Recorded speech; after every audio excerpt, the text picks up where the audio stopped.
key to the whole thing.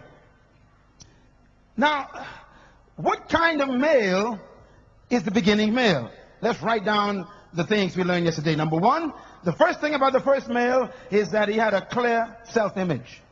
He knew he was the image of God. That means you don't want to marry a man who's still trying to be like other people.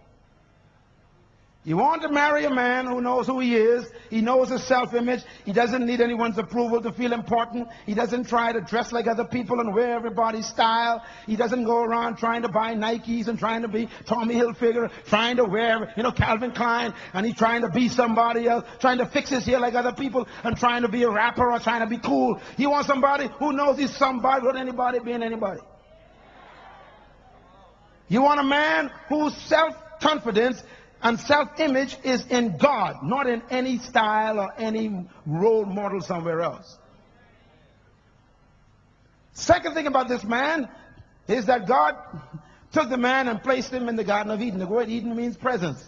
Please get that book on praise and worship to understand what that word means, Eden. So the first thing is the man has a good clear image, self-image. Secondly, he is where? In the presence of God. The third thing about the male man that's important is that the male man was given the first command, and that is work. So you want a male man who is working and loves to work. You meet him working.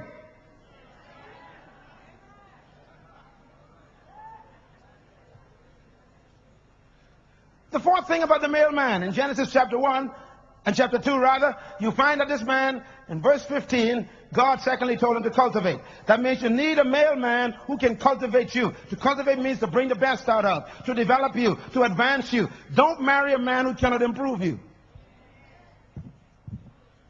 I've met ladies who've got a good job, good education, got a nice car, a nice apartment, got her own life going together, and then she marries a bum.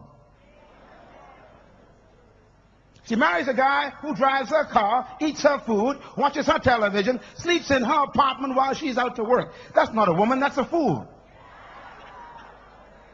You don't marry a man who decreases your value. You want to marry a guy who will increase and improve your value. Some of you ladies get so desperate because you're 30. You grab anything that comes along in the pants and destroy your quality life.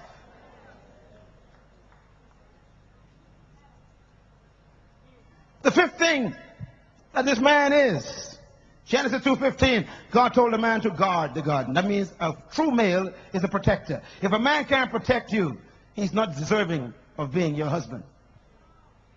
A true male protects females.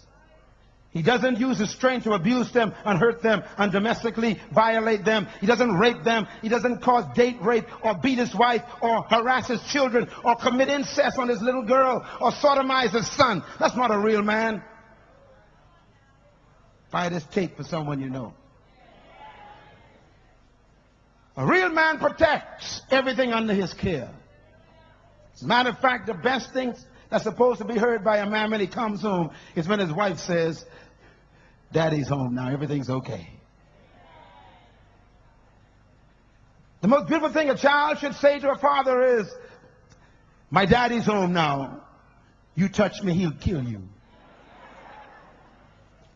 That's what a child needs to say, and a mother needs to say about her husband. She's supposed to be able to say, my warrior in shining armor is here. My protector has arrived. He's a guard. And then number 6, the real man is the man who God says, "Do not touch the tree. This is my command." That's found in verse 17 of Genesis 2. In other words, the male was given the word of God, not the female.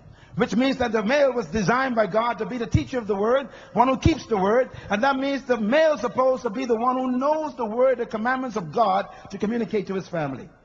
That means a real man knows this book called the Bible back to front. Don't marry a man who can't teach you the word. And some of y'all, it's too late.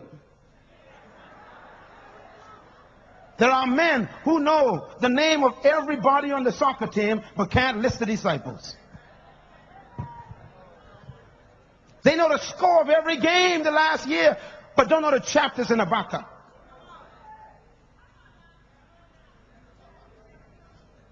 They spend hours watching television, football, but spend no hours in the Word of God. That's not a good man to marry. I'm going to preach it, baby.